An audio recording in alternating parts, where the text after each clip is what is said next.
Good evening and welcome to a program devoted entirely to lefties losing it.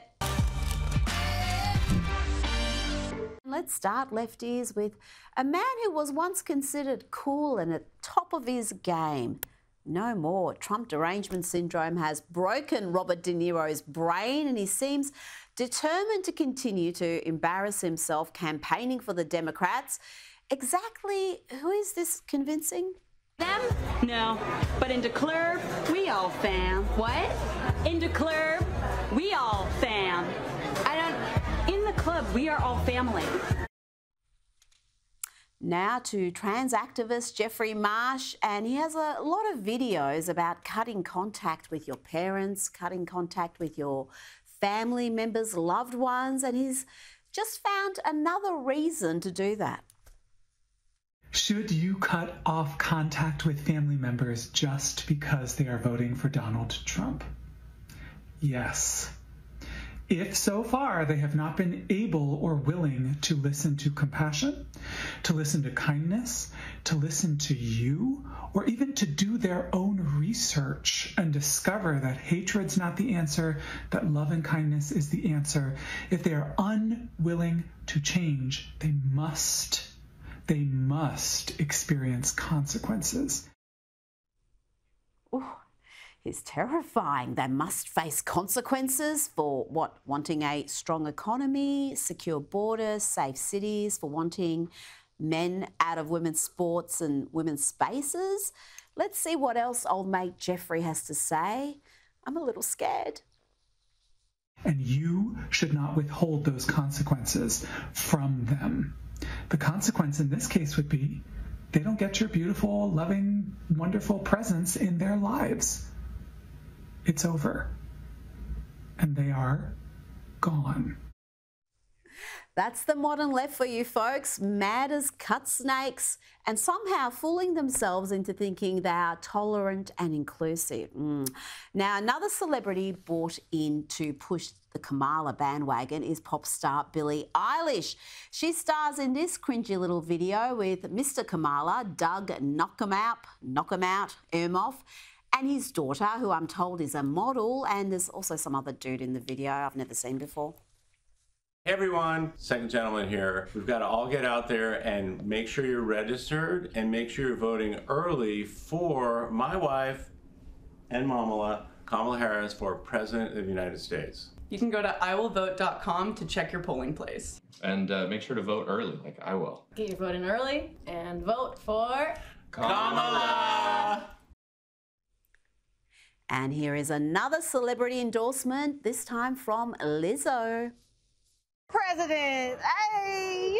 Oh my God, no, thank you. You are so wonderful. Thank you for everything that you're doing. You're fighting for democracy for this country. I know it's hard, but you're so close. You're almost there. We are, and you are a part of it, and I thank you for that.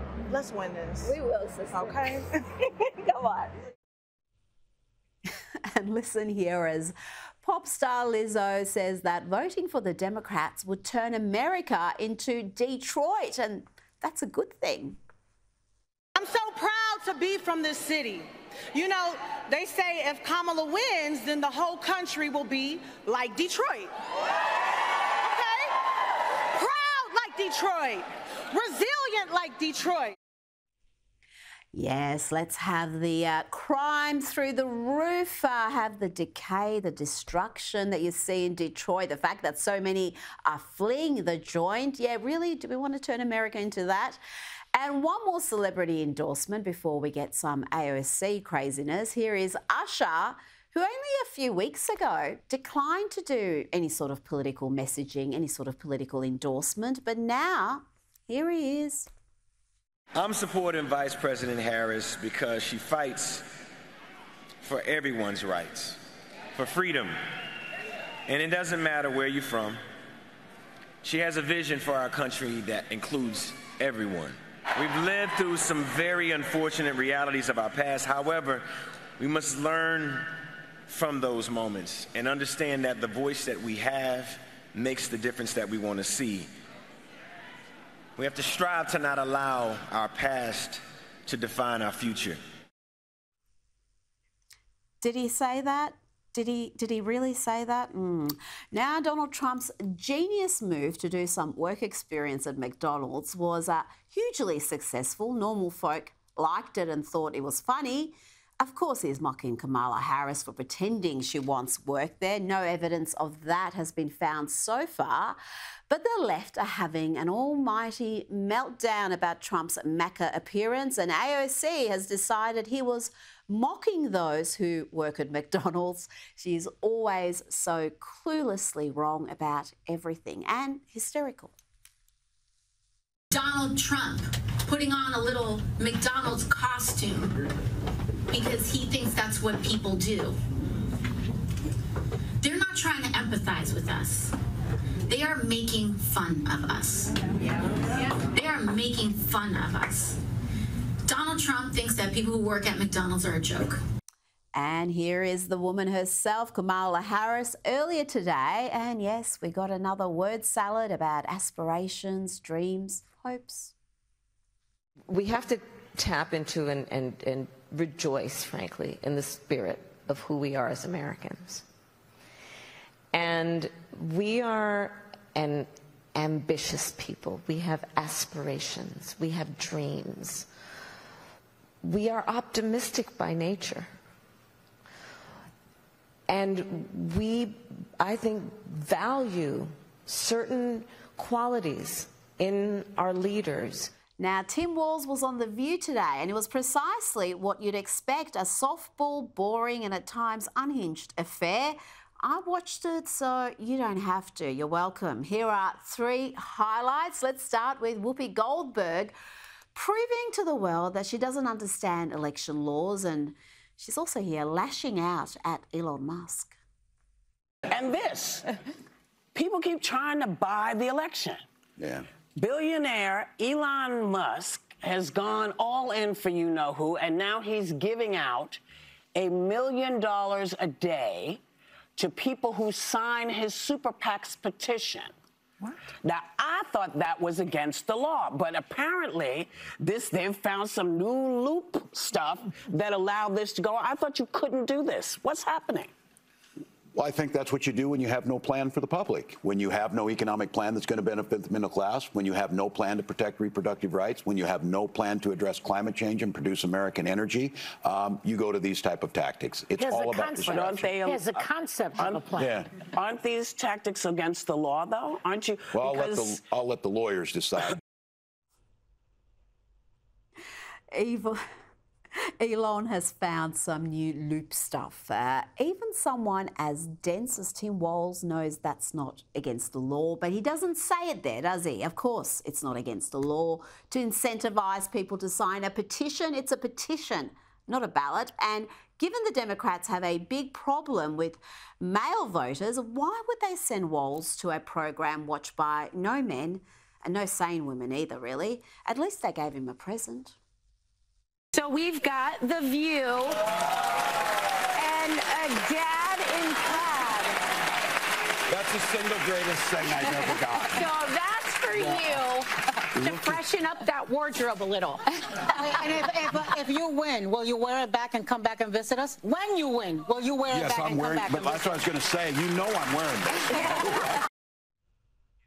And finally, here is Tim Walz claiming that he is a better shot than Republicans and has the trophies to prove it. If you believe that, you'll believe anything. So you're out hunting pheasants. Yep.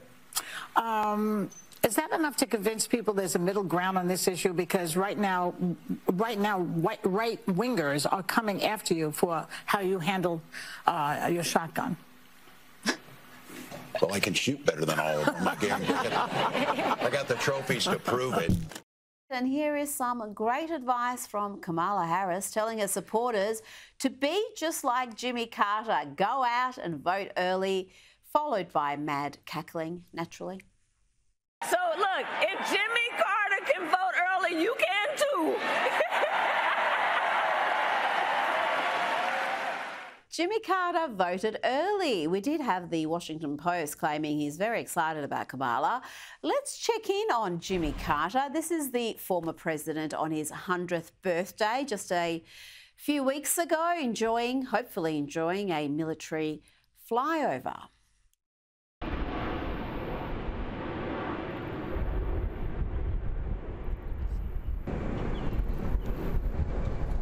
I mean, really, shame on his family for putting him on display in that state. Whatever you think of him, he was a former president. He deserves a little dignity. You'd think his family would be watching out for him. Joe Biden's family has been accused of elder abuse over the years, but then you hear a speech like this from Joe and you suddenly stop feeling sorry for him. Before the cognitive decline, he was a dishonest scrote, and he's still a dishonest scrote. Here he is earlier today, expressing a desire to lock up Donald Trump. He means it. This is not a joke. This is a guy who also wants to replace every civil servant, every single one. Thinks he has a right under the Supreme Court ruling on immunity to be able, if need be, if it was the case, to actually physically eliminate, shoot, kill someone who he believes to be a threat to him. I mean, so I know this sounds bizarre. It sounds like if I said this 5 years ago, you'd lock me up. We got to lock him up.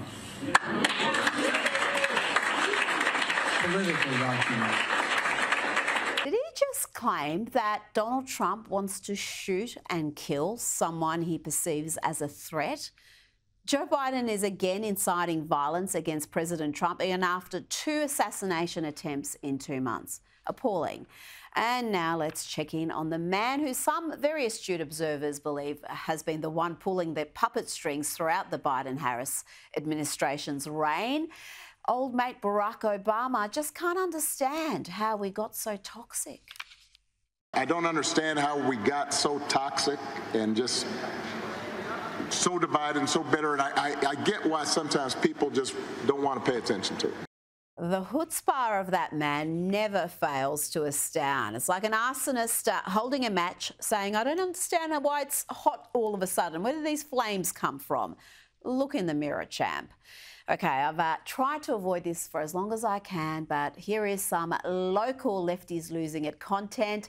Senator Lydia Thorpe launching into an unhinged tirade against King Charles. You committed genocide against our people. Give us our land back. Give us what you stole from us. Our bones, our skulls, our babies, our people. You destroyed our land. Give us a treaty. We want a treaty in this country. You are a genocide. This is not your land. This is not your land. You are not my kids. You are not our kids. Now, this Lefties Losing It segment gets millions of views every week around the world. We have a massive audience overseas, and they'll be shocked to learn that Lydia Thorpe, yes, the screaming banshee you just saw, is a senator in the Australian Parliament. I will not stand for racism in my workplace. Thorpe, you are not helping the situation. And the Prime Minister knows exactly what he's doing. He wants the fascists to come out and get me. So where is my support? Off you. Finally, here is Senator Lydia Thorpe doing some of her best work outside a strip club in Melbourne. This was just last year. You know what I say? You know what I say to you? Shut up. You know what I say to you? And you? You're a racist penis. bomb. A black man that stands with a white little like that, you can all get too. How the fuck did someone get in Parliament like you? We've been oppressed all our life in this country, and you let this little dog speak, and you are marked. She seems like a good time. But sadly, Senator Lydia Thorpe received a lifetime ban from that particular establishment. Maxine's Gentlemen's Club in Brunswick will no longer allow her entry. Sad. OK, let's go back to laughing at lefties losing it overseas. Here is a racist lefty in America. You know how she's voting. What's more dangerous, straight white conservative men or axe murderers? A straight white conservative man. Why is he more dangerous? Because they're capable of doing anything. They're crazy. What makes them crazy? They're white. You don't think that's racist at all? No. And here is another woman backing Kamala because she thinks Donald Trump will take her birth control away. If you were to vote for anybody in 2024, who is it going to be? Kamala Harris. Why is that? Because I like having rights. Having rights? I'm gay, and I enjoy being able to marry who I want, be open about that at work. I'm also a woman. I take birth control. I like being able to do that. Just exactly what rights did gay women lose under Donald Trump's administration, and why would he want her to stop taking birth control? She's a lesbian. Why is she taking birth control? The whole thing is confusing me. Now, this lady has really isolated the most important thing in this campaign. You better listen to her, you pack of sexist pigs. Regardless of who you're voting for, stop referring to our presidential candidate as just Kamala. It's Kamala Harris. We do not talk about the other person running and say Donald, right? We don't just say Donald. Maybe we should. Maybe we should start calling him Donnie. But up until this point, people have only felt comfortable referring to women in power by just their first names because they do not respect women in power. They did the same exact thing to Clinton. So if you have an ounce of feminism in your body, at the very least, say Kamala Harris. Oh dear, doesn't it just fill you with warmth and confidence knowing that folks like that vote? Here is a couple wanting to send Conservatives to re-education camp. Just feel the tolerance and empathy here. We're trying to send Conservatives to re-education camps to be more accepting. Yeah. You want to sign that? Oh, hell yeah. All right. So you would support taking their rights away and sending them to the camps forcefully? 100%. Yeah, because they're trying to do that to us, so like... Would you be in support of banning Conservatives from voting? I feel like everyone has a right to vote. Oh, you're taking their rights away to a re-education camp. That is true. Now, this next clip may have a little creative input. We will check in with the lip readers on what was actually said, but I like to think it was something like this. So is Kamala doing okay? Nope. She's down, Joe. Now we're basically Trump is killing us at the polls, so yes, we're going to lose Joe. Damn it. Wait. What if I come back to run again? As candidate? Yeah. Well, no, Joe, on, man. You're not going give back another in. Shot. Let's let it all play out. Okay, we'll talk later, Joe. Okay. Women looking fine up in here. Gosh, the Democrats are getting desperate. They're conjuring up more fake news about Hitler, the military, and sending out more celebrities. I also think that people shouldn't be afraid to express their opinions. And I don't think anyone wants an America where people are worried about retribution or what people will do if you make your opinion known. I think Vice President Harris supports a future for this country where these freedoms and many others will be protected and upheld. Just inspiring stuff there from Eminem. You probably didn't know it was him because you can see his face. Yeah, the most anti-free speech, pro-censorship candidate is the one who's going to protect our freedoms. Well done, Eminem. And his entire speech went for about a minute. I don't know why he even bothered to show up, but it certainly got Barack excited. I'm nervous, but on the surface I look calm and ready to drop bombs, but I keep on forgetting. Dun, dun, dun, dun, dun, dun, dun, dun, dun, dun, dun. I thought Eminem was going to be performing. I was going to jump out. Love me some Eminem. Oh, gosh, I should have given you a cringe warning before that clip. I do apologise. He's a big fan of Eminem, really. Don't the Democrats tell us words are violence and misogynistic, violent lyrics about women are unacceptable? But they're happy with this. I don't want to hit no woman, but this chick's got it coming. Someone better get this before she gets kicked in the stomach. Talk about safety and security. Well, when we do that, let's also always remember the violence against women. You don't like it, then pill off. Every last woman on earth I'll kill off, and I still would. I'm sick of bitches, sick of nagging bosses, bitching while I'm washing dishes. Women will endure almost any abuse. So I tie the arms and legs to the bed, set up the camera, twice on a look, 2 peas in a tripod. Love me some Eminem. You know what? I used to love me some Eminem too before he became so lame that he became a parody of himself, and not even a funny parody like this. I'm sorry they, them. I never meant to hurt you. Put your pride flags high, tin walls. It's coming superb. He must change all those lyrics and make them Democrat-friendly. Let's hear more from the Hangover Gang doing Eminem. This looks like a job for me. I don't care about the economy. I'm a billionaire, so if you're me, it don't matter who wins the presidency. You want to know why they're getting increasingly desperate with all this fake Hitler news and the celebrity endorsement? It's because they're losing. We're losing! We're stupid! Yo, Kamala, Tim, come up here for this one. Two idiots going around me outside, round me outside, round me outside. As for the woman herself, the Veep is again engaging in the most reckless, inflammatory rhetoric about President Donald Trump, claiming that the most pro-Israel president we've seen, the man who has a daughter and grandchildren who are Jewish, is some Hitler-admiring, military-hating threat to democracy who is going to use the military to go after anyone critical of him. He would use the United States military to go after American citizens. And let's be clear about who he considers to be the enemy from within. Anyone who refuses to bend a knee or dares to criticize him would qualify, in his mind, as the enemy within, like judges, like journalists, like nonpartisan election officials. It is deeply troubling and incredibly dangerous that Donald Trump would invoke Adolf Hitler, the man who is responsible for the deaths of 6 million Jews and hundreds of thousands of Americans. All of this is further evidence for the American people of who Donald Trump really is. Yes, they are desperate, all right, and it shows. Here's Kamala Harris earlier today on CNN saying she thinks Donald Trump is a fascist. Do you think Donald Trump is a fascist? Yes, I do. Yes, I do.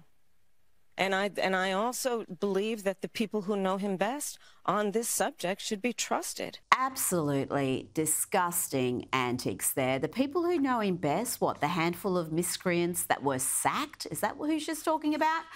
And continuing the fascist line, here is Karine Jean-Pierre also doing her bit to possibly incite the next leftist nutter to try to assassinate Donald Trump. And to be praising Adolf Hitler, it's dangerous and it's also disgusting. So just to be clear, when you said we do agree, President Biden believes that Donald Trump is a fascist. I mean, yes, we've said, he said himself. The former president has said he is going to be a dictator on day one. You know, the Democrats and VP Harris seem to be devoid of joy these days. In fact, Kamala Harris is reminding me of someone. Sick and tired of the negative, dark, divisive, dangerous vision and behavior of people who support Donald Trump. It's time for us to say no. We are not going backwards. Oh dear. Let's hear from a woman who is trying to inject some joy, some frivolity into Kamala's rally, but all she ends up doing is treating the crowd like they're simpletons. This is how you talk to toddlers, not adults. If you know it, I'm going to sing it. Bum, bum, ba-da-dum. Hey, that's really good. Okay, let's try something different. That's 3 syllables, right? I've got another word with 3 syllables. It's ka-ma-la. You want to try it? All right, let's go. Bum, bum, ba-da-dum, Kamala. Oh dear, I could not stand that. I would lose my mind having to listen to that for any longer than we just heard. Now let's go to MSNBC and watch what happens when a panelist says something actually truthful about the economy. Watch the panic and the gaslighting that followed. The contrast could not be more stark. Yes, we have a dismal economy, but we are also facing the prospect of fascism. And actually, the economy isn't even that dismal. Things are rebounding, but everyone is talking about the economy. But in fact, we are actually facing the real premise and specter of fascism. I think on the economy, too, all the data suggests that that's not the case, but there's a feels issue with the economy. The vibes things are poor. feel expensive. People feel bad about it, and even if they don't feel bad about their personal economy, they feel bad or worry about their kids or their neighbors or others. And yes, that is throughout history, Angelo, a ripe climate for an autocrat, which is exactly what Project 2025 ushers in. It just feels expensive, folks. The economy is great. You're not really struggling to pay your bills. It's just the vibe. It's the feels. But MSNBC got a shock when they spoke to Arab Americans about who they're backing. No one put up their hand for Kamala. Who's voting for Kamala Harris here? Absolutely no. No. Not possible. There's nothing she can do or say for us to change our mind. And here's an unhinged academic saying men who don't vote for Kamala must be sexist and should be shot. There are going to be some males in our society that will refuse to vote for a potential female president because they don't think females are smart enough to be president. We could line all those guys up and shoot them. They clearly don't understand the way the world works. Did I say that? Scratch that from the recording. I don't want the deans hearing that I said that. And that's it from me. I'll see you Sunday morning for Outsiders. Good night.